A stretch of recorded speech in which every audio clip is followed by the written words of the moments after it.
Welcome to the Training Ground Guru podcast in association with Hudl. In every episode, we bring you insights into the teams behind the teams in professional football. Coming up on today's episode. When I went to New York Red Bulls, I didn't know anyone. So I've come from a football club that I've been there for 9 years. I spent my 20s. I grew up there. I loved every minute of it. And now I've completely, moved across the world. It really tested me and everything I thought about myself, the good, bad and the ugly. And that's part of why I went. In the first year, that was probably one of the toughest years that I've had in my career so far. And COVID, came into the mix as well on top of it. So there's a lot of different dynamics, but there's a few days where I thought, oh God, what have I signed myself up for here?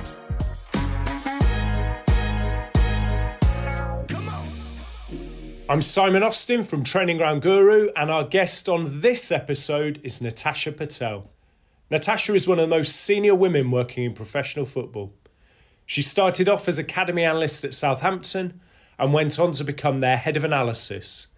In 2019, she moved to the MLS with the New York Red Bulls before returning to Saints just over a year ago as Assistant Academy Director. Natasha told me about her career in football, about being a key part of a new era at Southampton, and about the merging of coaching and analysis in the modern game.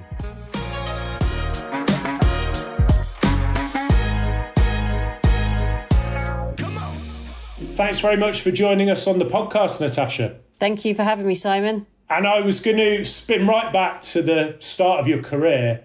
I was just wondering, have you always been interested in football and analysing football? Yeah, I've always loved football. I have two older brothers that are always playing football in the back garden, and they're massive Liverpool supporters. And I was born in Essex, so I was a Tottenham supporter growing up. But we always played football together.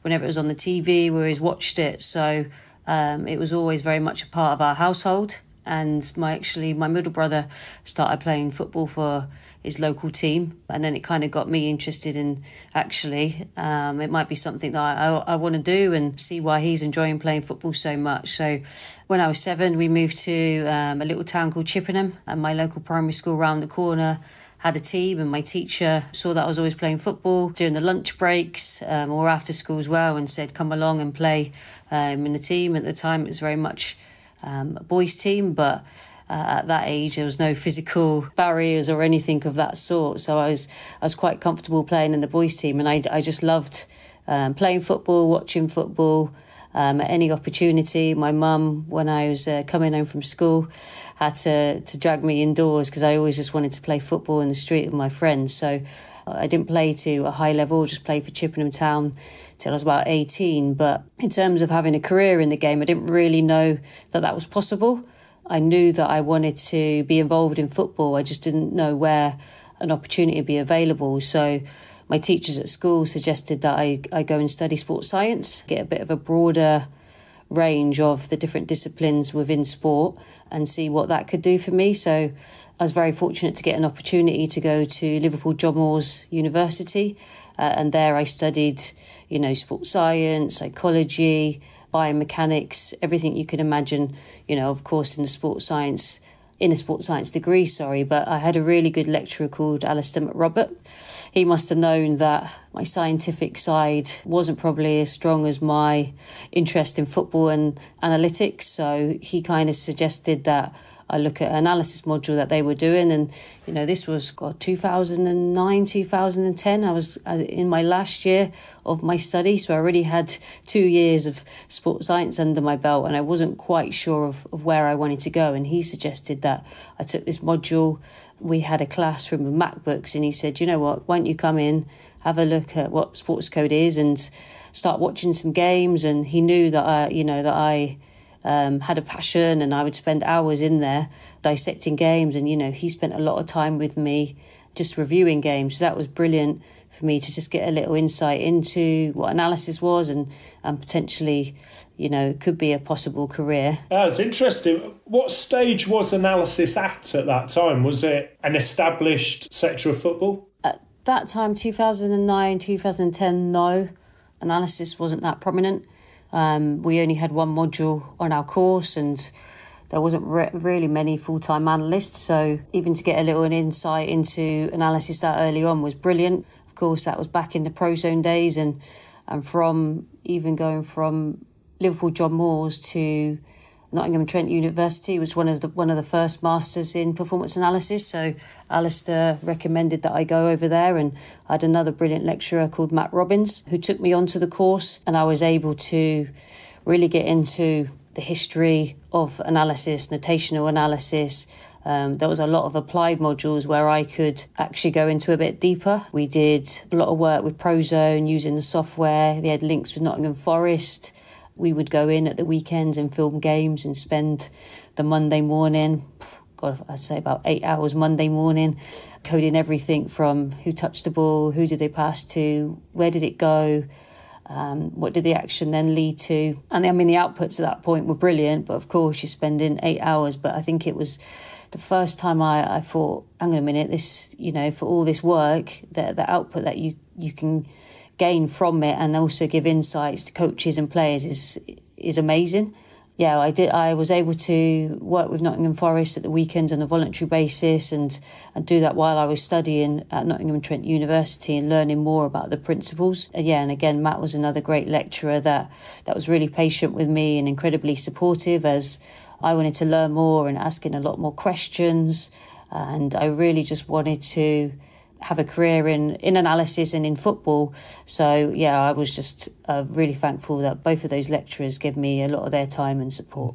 Were you seeing other women, either on the courses you did or in the football clubs? Not so much in the football clubs, but definitely on the courses. Not so much in football, but in different disciplines. So the courses that we had, both of the courses, were varied from different backgrounds, but it was all different sports, not just football, which again, with a lot of different team sports and different disciplines, there's a lot of crossover and transferable skills. So at that point, I was quite young and a bit of a sponge, so I was just loving meeting new people, learning from different experiences and how can I apply that into what I want to do.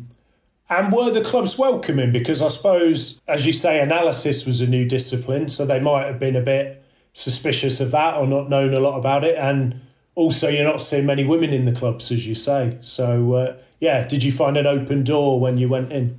Yeah, so Matt Robbins, as I was coming to the end of my Masters, had a link with Southampton Football Club, and they were looking for interns. So he got me in touch with Andy Stone at the time, who was head of analysis. And I went down for an interview and, they took me on an internship and they were brilliant in terms of, at the time I moved back to Chippenham. I was commuting back and forth, but they gave me a chance to be the Academy Analyst as an intern. And at the time they didn't really have anyone doing anything. So it was kind of a blank canvas.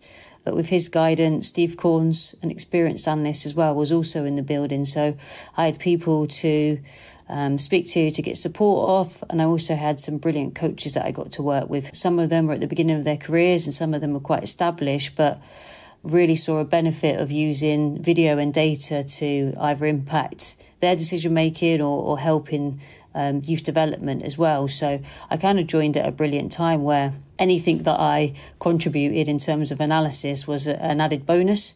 And I had a great under-21s coach who went on to be the technical director there, Martin Hunter, who was brilliant. I think he really took me under his wing. I just obviously wanted to learn more about the way Southampton Academy played, how video can impact him, the players. He just got me involved as much as I wanted to be. I kind of gave everything at that point into trying to help him, trying to help the players, and obviously in return I learned and I grew quite a bit in a short space of time. And it's become quite a sort of wide umbrella term, hasn't it, analysts now? So we have data scientists, performance analysts, tactical analysts, recruitment analysts, all these different roles. Was it more the performance analyst then in those days? And would that be analysing video footage of matches mainly? Yeah, so a lot of it was match analysis. A lot of it was heavily team-based, the way we were playing, our style, how did that impose and impact on how other teams played. At that time, there was quite a clear identity within the academy, and that was from, Les Reed when he came in.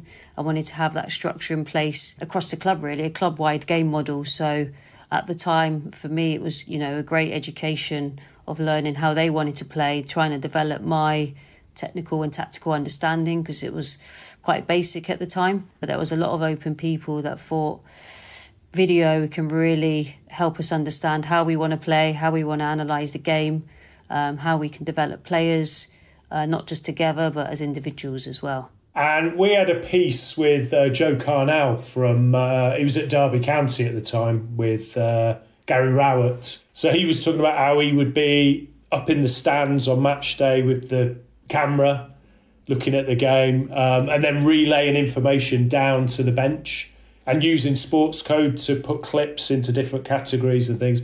Was that the role you were doing then at that time? So at that time, the early days of the academy, I was with the 18s and the 21s. So I'd be filming training, filming the games. At that point, I think both leagues were national. So one weekend on Saturday, I'll be with the 18s, getting the bus up to Sunderland. The next week, I might be going to Manchester United on the Monday with the 21s. So I was pretty much on the road every weekend. But at that point, I was hungry. I was loving taking everything in that I could from either the coaches, strength and conditioning coaches, the players. It was brilliant. But yeah, within that, it was creating opposition meetings, halftime analysis, post-match analysis, getting involved in any individual meetings that we wanted to do. So yeah, like you said, the coaches and the staff at the time were brilliant for just involving me in that. I tried to be really proactive and like I said, we had a clear way of how we wanted to play, so we could structure what some of those meetings looked like. So obviously it's evolved massively over time, Southampton's analysis department. Like, again, we've had Alex Klein on a webinar who joined as a data scientist, and he was telling us about later on the B team and academy aligning with the first team and how data would inform that, and then video analysis and so on. So, you know, it came on massively from when you'd started with them. Yeah, I mean, when I first came to the club, there was only 2 full-time analysts. And at the point that I was leaving, there must have been 7 or 8, including work placement student programme as well on top of that, which, you know, when I first was the Academy Analyst and there was more investment that was put into the football club. So through the fixed cameras, through the new training facility that was on site with the pavilion, we were able to build a team. So I became the lead Academy Analyst. We employed some more full-time guys within the academy, and it gave us an opportunity to, you know, not for me to be going across so many age groups, but to actually get some quality for our players and supporting our staff as well. So yeah, that was for me a really good point where I look back and think I joined at an ideal time where investment was being made, and I'm really thankful for that. You know, going in as the only Academy Analyst as an intern and then coming out of it working, you know, we had 4 full-time analysts within the academy. So it grew so much, and I think a credit to obviously the club and the ownership at the time, but also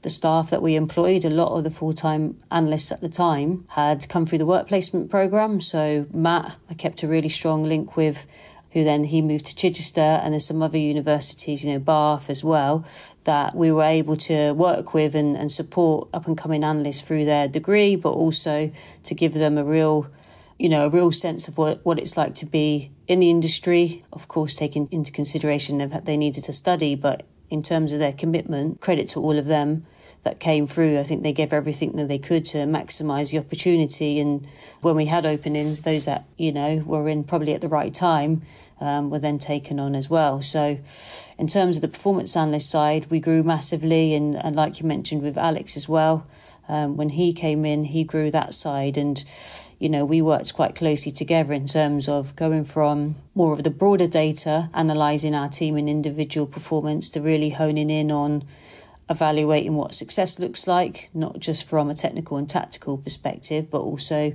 you know, the physical side and other metrics that we started to take on as well. So we could get a complete profile of players coming through our system, also starting to benchmark and what it looked like to become, what it needed to be, for any individual coming through to be able to perform at the highest level. So we then started to do a lot more work around the world, and also then comparing them players to who we had in the building as well. So your work, you went on to become head of performance analysis. That would feed into recruitment department as well, would it, and the scouting? Yeah, so a lot of it we try to align as much as possible. So as I grew with the department, a lot of the analysis, recruitment and coaching frameworks were quite heavily aligned in terms of position profiles, the way we wanted our teams to look, the way our language was. Like I said before, Les Reed and Martin Hunter were really clear in having our playing philosophy aligned across the football club. So that helped with all our departments, and we all sat in a department together.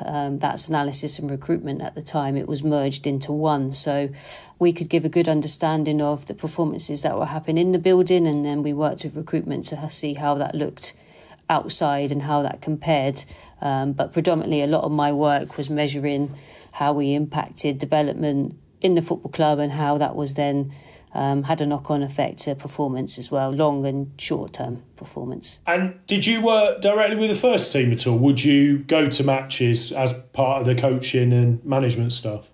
No, so at that time I worked quite heavily with the transition players. When the 21s was then changing into the 23s, a lot of those players then were going to and fro. So I did a lot of the individual development plans, and that was actually with Reddy Jady when he became the 21s coach. So we did a lot of work looking at not just the footballing side, but any other aspects of, you know, that person's life, whether it be in nutrition, whether it be their strength work, anything else that they might need support in. We started to look at, you know, having a bit of a deeper analysis of how we can help this person progress either Southampton Football Club or beyond. And a part of that was tracking some of the loan players. So who was going out to watch them, working with the recruitment department. Have they got scouts going out to see where some of our players are? And then also Raddy and I would then do individual clips of that player when they would come back into the club and keep contact with those players. So yeah, that was a lot of kind of my exposure to the first team. And because of naturally I wasn't attached to a team,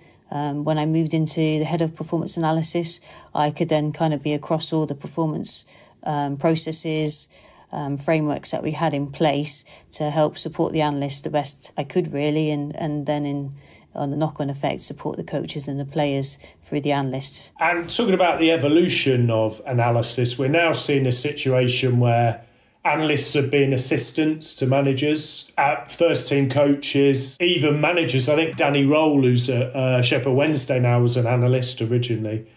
So, again, I suppose that shows how integral that role has now become of football clubs and first teams. Yeah, I mean, the game's evolving, roles within football are evolving massively. Would I have thought, you know, the role that I'm in now, if you asked me 3 years ago, maybe 4 years ago, I would have said I probably wouldn't have maybe saw it as a pathway. I think the great thing about football is evolving, and expertise are crossing over naturally, because I think in every field you want to have it more applied to what's going on the pitch and off the pitch. And if you can correlate that as much as possible, I think you can maximise the impact for any individual.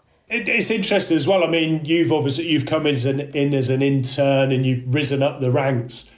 Would you have any advice for anyone coming into a club as an analyst or who aspires to? Because you're obviously trusted by staff, managers, directors of football and so on.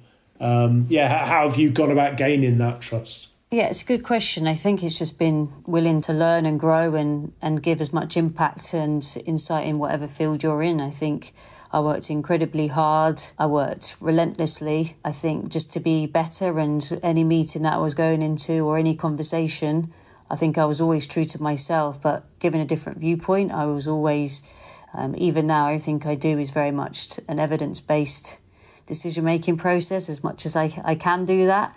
And I think that's what I've always stuck to. So whether it would be, you know, we're having a football discussion and I've got some insights, some data that I can add to and contribute to, but also sometimes it's okay not to. If you don't have anything that's maybe going to add to the discussion, I'm quite comfortable that I don't need to say anything, or maybe I'm asking a question to learn a bit more. I think it's knowing your surroundings, trying to build relationships with people that you can connect with, and working on those relationships. Those, you know, some of the really strong relationships that I've built now have taken time. It's taken people, you know, getting to know me a bit deeper. It's not an angle that if I'm having a conversation with them, it's for me to get a benefit. It's for us to get a benefit. And I think in any team that I've been in, it's important that we all understand the angle that we're coming from, but also that we're all going in the same direction. We want to have collective success. Sometimes that's having some tough conversations, but I think once you build that trust and, those solid relationships with people, you can challenge and support each other. And I think my first stint at Southampton, I've always felt really supported and also challenged, but in a respectful way. I think a lot of that comes down to the care that I have for people and people have for me. So we've been able to do that. And a part of that was I was given more autonomy to build a framework, in the analysis department. And the people that we employed also that came through the work placement student, I think all credit to them, Tom Gardner, who's now with FIFA, Nathan Hurst, who's now the interim head of analysis, and Andrew Moschini, who's gone into, the first team recruitment world. First and foremost, are brilliant people, really caring and kind and committed to doing the best that they can. And they've always had a growth mindset. I think anything that maybe was different or we need to change things, that they were really open to that. And they helped drive the department forward. I can't take credit for it because they were the guys that were in and amongst the coaches and the analysts when we were really progressing. But one thing, I think we all had a really good trust, respect for each other, and a real special bond that made us want to be successful together but really work for each other. I really am fond of some of those memories, and sometimes the life of analyst isn't so glamorous, but because we had such a good group, we made sure we made it fun. And when you're hitting some of those low points, we made sure we picked each other up. So those guys, they got me through it. At times when you're in a leadership role or when people are looking to you for answers, the team around you and the team that you're within, I think it's really important to keep you going and remember that we're all in it together. So yeah, those guys were top. Brilliant. And a common story I've heard about could be a sports scientist, data scientist, analyst, is that daunting first moment when you've got to go in the manager's office, for example, and show them some of your analysis, and I wonder if it can be a culture clash between people with a football background and the playing background and people who've come from a more academic background, I suppose, or a technical background. So was that something you encountered yourself? No, I think I was very observant of, and I am still now to this day, of how people take on information, the way that they like to receive it. In any role that you've got to be self-aware of yourself and other people and when's the right moment. Depends on which age group you're with or which environment you're in. Obviously, if you've come, the back of a few losses, maybe not just one, it's when's the appropriate time to give information. It might just be on paper, a WhatsApp, a conversation. It comes down to relationships with that individual, with that coach. It might not even be that important for right then. I think that's also another thing. Just because you've got information, it might not be the most important thing for that coach at that time. But over the years, I think the first thing I've tried to do is get to understand the coach that I'm working with, the players, the strategy that we're going after. So, of course, the academy, we had a clear framework of how we wanted to develop players, and we have that now. But when I went to New York Red Bulls, I was kind of fully into the first team world, and it was really probably my first taste of that environment where winning at the weekend, there is higher stakes more than ever. And when I went out there, I didn't know anyone. So I've come from a football club that I've been there for 9 years. I spent my 20s. I grew up there. I loved every minute of it. And now I've completely, moved across the world, gone to a football club there. It really tested me in everything I thought about myself, the good, bad and the ugly. And that's part of why I went. I'd been part of a great department, a great football club. I wanted to go into somewhere new and really test myself. And there I had another blank canvas, but across a first team and an academy. So I was responsible across the board. So that for me was a great chance to learn a different culture, speak to different people, work with coaches that had no idea who I was, what I was about, had different views on why or how we should do analysis. So, of course, that came with different barriers. And in the first year, that was probably one of the toughest years that I've had in my career so far. Moving away from Southampton, from people I love and care about, into a whole new world. And COVID, came into the mix as well on top of it. So there's a lot of different dynamics, but there's a few days where I thought, oh, God, what have I signed myself up for here? I had a really great life back home. What am I doing here? But at the time, I knew any day I spent there, the more time I spent there, I'd be stronger because of it. There were some great people that I met, some of my best friends now that I got to meet when I was over there. And during COVID, you end up making strong relationships, probably from the weirdest situations. So we had a COVID bubble at the club. Everyone was testing pretty much every other day at that point. But what I found was that everyone kind of had to, muck in together. I wasn't the only one that had moved away from home. So within that, you got to see a vulnerable side to other people, and we're all in it together. But yeah, it was a real interesting experience. Yeah. How did that move come about? It would have been the summer of 2019. At the time, Paul Mitchell was technical director of Red Bull, and obviously we'd worked together before at Southampton. There was an opening over there, and he just spoke to me about it, and said no commitments, but is it something you're interested in? Because he knew that I think I'd come to a point where I needed to push myself out of my comfort zone and I needed a new challenge. And it came about that there was an opening there. So I had an interview with the sporting director, the head coach. I met quite a few staff and went through a rigorous process. And the whole interview process and being there, I thought, do you know what? When in my life am I going to get an opportunity to move to New York, for one, build a brand new department, and also I didn't want to look back and say, oh, I wish I could have gone there, because I knew everything at Southampton and it was something that I didn't know. So I thought there's a possibility that I can grow and develop even more and, enjoy my career, enjoy my life. It wasn't even just about the football. I think I wanted to experience something different. It's amazing that football can take you to different places in the world. And yeah, I got the opportunity to go there and try something different. I think it is a great name to have on your CV now, isn't it, Red Bull? Even our last few podcast episodes, we had Kevin Thelwell, who I think was your boss there. René Maric, who was at Red Bull Salzburg before. People see Red Bull as being very, very clear on their identity, first of all, and their game model across the whole group. And it's associated with the pressing in particular and data-driven recruitment as well. So...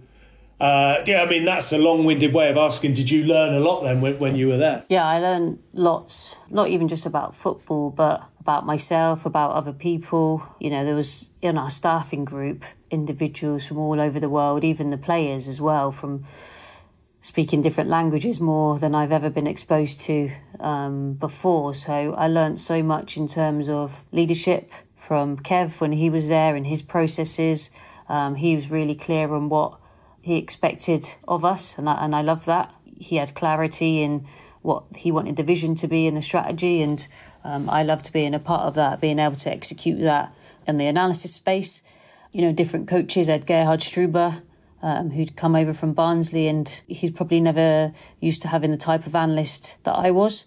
I wouldn't say I'm heavily tactically and technically astute, but I was really good in working with the IDPs with him and trying to balance. We had a really young playing group, so how to balance winning versus long-term development. So we worked really closely together to have IDPs for all our first team players.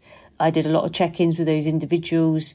He gave me a lot of opportunities to deliver meetings. So if we did a 6-week game review, he would get me to do that. And he was really keen on having different voices, working with the players and different people. And of course I had some of that at Southampton, working in the academy, but working with the first team players to give me that opportunity to do that was brilliant. We had a coach analyst and an opposition analyst at the time as well. So we had in our staffing group really different skill sets, that we could all have different strengths within the department, and also some of my weaknesses they picked up as well, and we worked together to develop that. But yeah, there was so many different characters, even in the dressing rooms, like working with so many different players. One day you're working with a senior international player, and then the next minute you're working with academy players just coming through the ranks. So the dressing room was brilliant, and they were really open to anything that our department really gave them. And I think that come through, messages from Kev and how he included us,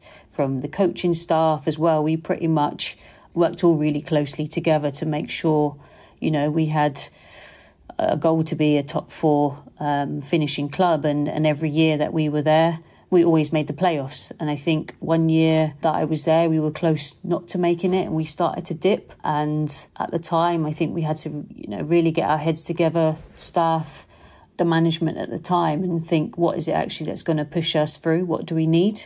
And a lot of that wasn't so much even the football side. It was the connections on the pitch. And does everyone understand their roles and responsibilities? We started doing shorter video meetings. The schedule, in the MLS is crazy. You spend so much time on the road. How can you maximise that time or even give recovery time? So we went really deep into working with all the performance disciplines, coaching staff and management, like I said, to give us an opportunity to recharge when we're away, but also then give us a clear focus of when we're going into a game, what do we need to achieve and why and how we're going to do it, and be really clear with how we're going to do it. And then also looking over the next 6 to 8 week period. So what do those games look like? What do the players need from that period? So you're going into a New York City derby. It's going to be lots of emotion. There's going to be a big crowd. We always know they're going to be very heavily possession based. So what's going to be our strategy? So to go a little bit back, we had an intense pre-season period, so everyone knew how we wanted to play. So at that point, it was more what are going to be our little pressing triggers, who are the individuals that we need to target, what's going to be our strengths. And we started to do a lot of workshops with the players on to get them to take ownership, and to a lot of that to drive them from within. And I think what was really important was sometimes we didn't pick up points, but we had to pick everyone up, we had to carry on going, and we had to remain focused. And we had a real togetherness during that period where there wasn't any finger pointing, and we developed a culture where we could be more honest and vulnerable. And again, we did other workshops to help with that. But I think collectively we did a brilliant job to bring everyone together, and we made the playoffs. And I remember when we went to Nashville, and when you've got that game and you're riding on it and the emotions are high, and we got the result we needed, but the feeling when we went into the dressing room at the end was electric, and one of many moments that I won't forget at my time at the New York Red Bulls. But to have, that sense of joy and pride in everything that we did was unbelievable. But if I look back on that year, I think a lot of what I learned, I've tried to take in to my next steps and how I evaluate, and simple things that we did might not necessarily work at Southampton or wherever else, but what was my thought process during that time, how we made the players feel, how we made the staff feel, to make sure everyone was kind of clear of what we wanted to do and why. It sounds quite simple, but we did really just strip it back. I think when you play so many games so often, how much information can you, even myself, it's not like I can take on loads of information constantly in one day, but when you're going from game to game and the pressures of winning, you want to relieve that pressure. And sometimes that can come in different ways, where it might be weird, but you're not having a great period, but you need to get morale up, you need to get the team together. You might need to do some activities that are going to have a bit more fun, which is a bit strange to say, but ultimately, if your players or your staff are under pressure and they're feeling it on their shoulders, are they going to be at their best? Probably not. So to go through that period and feel that pressure, not only on myself to deliver, but being around people, I learned so much in a really short space of time. Our podcast sponsor, Hudl, offer exclusive video and data from the best youth football competitions in the world with Y-Scout youth competitions. From under 14s to 21s, scout the best talent playing in the major youth football competitions around the globe. Make the correct scouting decisions with objective data from over 70 competitions, 900 teams, and 11,000 players. For more information, go to hudl.com/TGG/Y-Scout.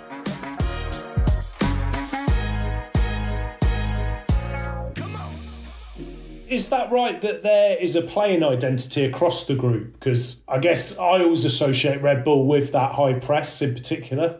So is that something that all the teams do within the group? Yeah, there's definitely golden threads that go through the Red Bull model. Of course, with different head coaches that come in, they'll have their slight different ideas of the way they want to build and, you know, play through the thirds and likewise from a press, how aggressive that they want to be. It's definitely to make sure the opponent doesn't have any time and space on the ball and how you can eliminate the strengths from the opposition. But it's very much, there's a lot of golden threads. Yeah, Rene Maric was talking about it in the last pod. I think he said the same, to attack all the time with and without the ball was how he summed it up. That's a good way to sum it up. Yeah, and is there like a central Red Bull team then that would be involved with you from time to time? Would you? Because Ralph Rangnick was like the director of football, was he, across the group for a period, I think? Yeah, so they were building that as I was leaving pretty much because obviously Paul Mitchell was the Red Bull technical director. So they were doing the changes after I left. That side I don't know so much about. Yeah, no, interesting. And it was very interesting what you were saying as well about the IDPs. I think in the past they were mainly associated with academy football, weren't they, like you say, and development. Yeah. But it seems there's more development at senior level now. That is a cultural change that we're seeing. Yeah, definitely. I think everyone's developing. Doesn't matter if you've been in the game for a longer time or a shorter time. With new coaches coming in or new staff and there's so much changeover, it's helping the players to learn and adapt quite quickly. You know, a lot of the way society is and how football has evolved, a lot of players are curious about their performances. I remember when I was doing a lot more of the day-to-day analysis after training, during training, half-time, they want to come and look at their clips back. I even remember years and years ago when I was in the academy at Southampton, the 21s group at the time, you know, we would put the games up so that they could watch it. They would come in on the next day and tell me what clips they wanted in the opposition meeting. You know, I think there's a lot more ownership and the players want to review their own performance and get into those habits because they know it's going to develop them and they have so many opportunities and exposure to different staff, not just the technical and tactical, that can help them in their performance. I think they're more open to ultimately getting better because the margins are getting smaller and smaller between academy and first team football. And if you're in the first team space, you know, there's only 11 spots. So anything now, there's fine margins. If there's an opportunity to get better, you know, players are going to be more open to that in the elite world that we work in. Yeah, I think that's a massive thing because sometimes you can hear a debate, might be on TalkSport, for example, where they talk about laptop coaches and, you know, the influence of, say, analysis now and sports science. But I suppose the players have grown up with it, haven't they? And it's what players expect now and are accustomed to. Yeah, absolutely. I think if there's an opportunity for anyone to review back what they're doing, they want to understand why, if they've been successful or not, for the next time they're in a similar situation. I think if it's to help their decision making, I only can see it being a positive tool, whatever department they're you know, working with, especially video. I think now, you know, having video live during games in training is just an opportunity to learn and reflect. Does it mean you're going to spend the whole time looking at video? No, I don't think you need to. But if it's one clip that's going to support or challenge a decision that you've made and that's going to help you get better, there's an opportunity for it, but also there's a time and a place for it, I think. Yeah. And it's interesting talking about the evolution of analysts, but also the evolution of the tech, I guess. And this podcast is sponsored by Hudl. So would you utilise a lot of those products? So we're thinking things like Sports Code has been around for a long time, but now we've got Hudl Replay, for example. And you can have the live playback on the training ground. Some people even have the big screens on the training ground, or I know Norwich have a cart that they use. So is that the sort of thing you're using? Yeah, so we've got Sports Code, Hudl Sports Code at the club, and we've had it for many years, probably since I started at Southampton many years ago, when you wanted to export a video and you'd have to wait probably an hour for a 5-minute video to export, and you couldn't do anything else on the computer at the time. But yeah, we use Sports Code right across the football club. A lot of the PDP coaches have Sports Code as well, and that's more, I think, if there's anything that we want to clip out individually, organisers that they can get from the analysts, and it gives them a bit more flexibility. Hudl Replay as well for live match days for the first team and the 21s especially. Again, I think if you're going to use live analysis, it will differ between age groups depending on the session, what the session outcomes that we want to get, and where we're going to do that on the football pitch. So we've got fixed cameras that have been there for quite some time now, but you've got the ability to capture pitch side as well. So it kind of gives you that flexibility. If coach wanted to review something back or a player did, they have the opportunity to do that. And is that where you'd use the sort of more portable cameras then for that sort of thing? Not the training ground. So we can do that directly from the cameras at the moment. But yeah, if it was away with the academy teams, we'd have to do that. And with the first team, they'll just have their connection home and away as well. Yeah, interesting. Do you use drones at all at Southampton? That's another new thing. No, we don't. Because we've got quite high cameras, we don't need to. So they're always a fixed point. And depending on what pitch you're on, there's either a wide angle or behind each goal as well. So yeah, again, it gives you the flexibility to think what's the best angle to have a look at that session and where you're going to get the best use of it as well. So from a training ground perspective, yeah, we don't use the drones, and when we're away we'll just have, a high pod, something like that to film the academy games, and yeah, the first team will be in stadiums. Yeah. And then spinning forward, was it a couple of years ago that you've made the switch back to Southampton, but this time as assistant academy director? Yeah, so just over a year ago now, there was an opening back at the football club, and the assistant academy director to Matt Hale at the time.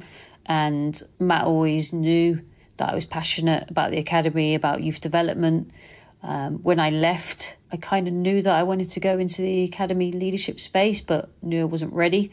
And again, I just wanted to have more experiences under my belt. So when the opportunity and the role came up, I had to put my name into the hat to at least give it a go. And I'm thankful that both Matts at the time took me under their wing and gave me the chance to come back. I kind of felt when I left that I always would come back at some point. Even the first year when I was in New York, I felt like I was on a study visit. It was really strange.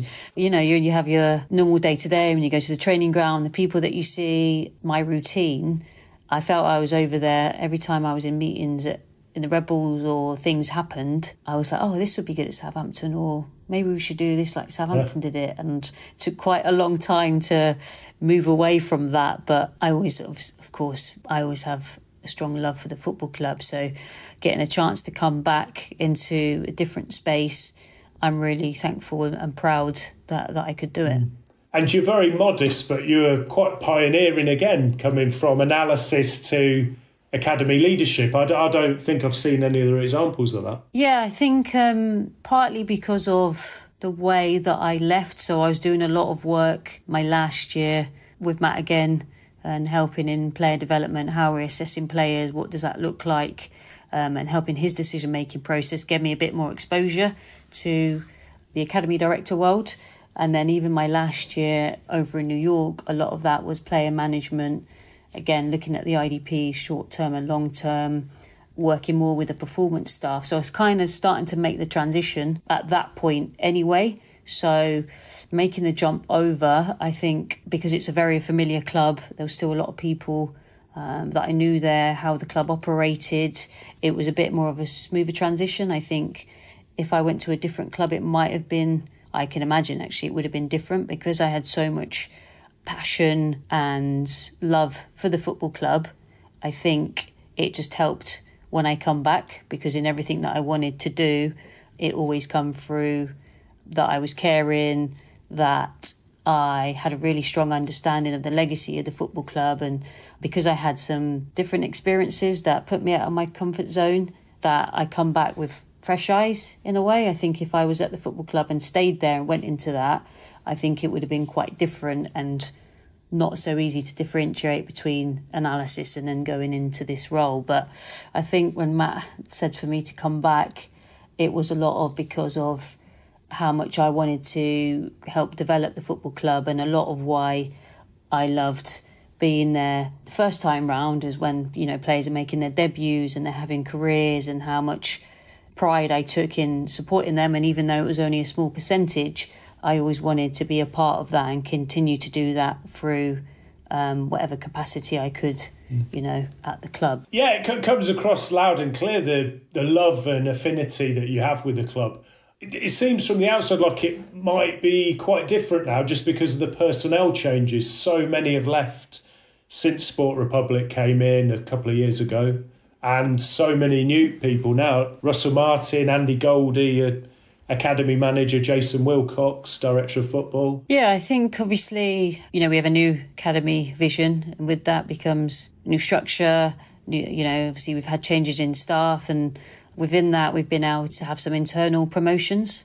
I think there's probably been more internal promotions than we've ever had before within the academy, which has been brilliant. I think, we're building towards a new vision, and it's going to take a bit of time, and there's obviously a process, and I think we're making a bit of progress already. Of course, that's, some of it, that's players that have come through since they're under nines and they're making their debuts now. So that's a legacy that's also been left, but we're having more international debuts, but also consistently playing with their national teams. Players are committing to longer term futures, and even new players coming in. It's obviously different, but I think because I've had an opportunity for change, I embrace it more, and I think a lot of people are. We have some really good people at the football club, first and foremost, that care about the success, not only of the club, but the people within it, not just staff. Of course, I'm a byproduct of being at the club a long time and having some sort of success, but there's a lot of other staff that are really talented and get an opportunity to flourish. Yeah, with change, natural change management, I think a lot of people have seen it as an opportunity for us to strengthen, really. And I believe we have done that across the football club. And does Russell get very involved with the academy? Yeah, so Russell and his team often, if there's under-21s games, academy games at the weekend, and they'll come and watch as well. So they're very connected to the academy, which is brilliant to see. And yeah, we're really thankful that they spend some time within an already busy schedule, coming to see not only just academy players, but the staff as well. And he's another person that we've had on the podcast. I see I've dropped a lot of names here as I go along. But just a few. Yeah. But I thought he was really interesting, actually, in just how open he is, and that focus again on well-being, not being afraid to be vulnerable sometimes, telling your own story. He was talking about Buddhism and all sorts, yeah. So I thought it was really, really interesting, like a new breed of manager, really. Yeah, he's a really open and honest and genuine person, which is brilliant. I feel like even though he's, incredibly busy, you feel like his door's always open. Of course, I don't obviously spend so much time with the first team, but that's definitely the sense, I think, as a leader, to be so approachable and to give time and feel that care and energy that he gives you is been amazing for the football club. And I was just going to ask a couple of final questions, actually. Number one, what are your personal ambitions going forward? Because you've got incredible experience already. Yeah, of course, I'm ambitious. I think, first and foremost, I do the best that I can in the job that I'm in every day. I mentioned this earlier, football's evolving, so roles are evolving. I probably wouldn't have seen this role possible for me, 3 or 4 years ago, and here I am. So going forward, I want to be the best that I can in this role, help the academy, help the football club as much as I can, and eventually, take up more leadership roles. And I think that's a byproduct of, being true to myself and giving everything I can to make sure we're going in the direction that we need to go in, not just myself, but within the team as well. Of course, I have that responsibility. So we'll see where that takes me. But yeah, I'm pretty open. I think any club, any organisation that I want to go into longer term, I think has to be aligned with my value and future ambitions. And you give so much time and energy. I think you really want to be fully involved, and I'm all in everything that I do. I've got to make sure I work with people in an organisation that also we're aligned on. I think that's only fair for anyone or any company to get the best out of an individual, and hopefully that takes me to, again, meeting more people, newer experiences. That's what I hope for. I think you only get one life, and I want to make sure I enjoy it and maximise it with myself, but also my friends and my family as well. Yeah, brilliant. And I think you are definitely a role model, being a woman in a senior role in football, and from a BAME background as well. Is that something you're conscious of? And Is that a question that should be asked? I never quite know, really. Not really, to be honest. I think, have I faced so many challenges? No. Again, when I first came into Southampton, or even at Red Bulls, they've been quite open, supportive, challenged my ideas. Obviously a big part of my background is analytics, providing insights, a lot more evidence-based. So I bring a different viewpoint. I think I've not faced any challenges where I've gone, okay, this is maybe something different than I thought. I've always worked to make sure I contribute. I don't take energy away. I try to bring more energy, leave a room more energised than less energised. So I've not really faced anything or any challenges. No, it's interesting because, women are still a real minority in the backroom staff and the senior roles. And I know we've done stories on the diversity code from the Premier League. So clubs now publish their data on the diversity of their staff, and it's still pretty low, really, when you look. So I suppose you do stand out, as I say, particularly in a leadership role in football. Yeah, I think cognitive diversity is probably the most powerful.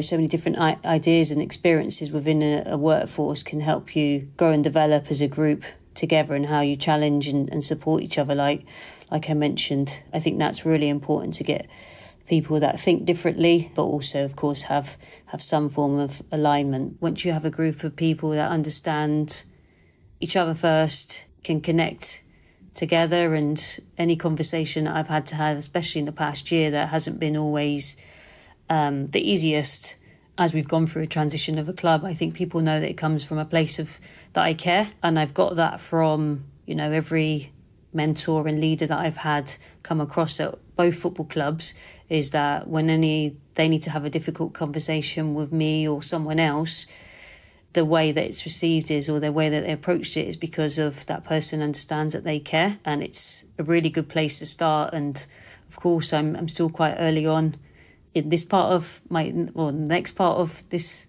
this chapter in my life, but I'm really reflective of how I speak to people, the way that I do it.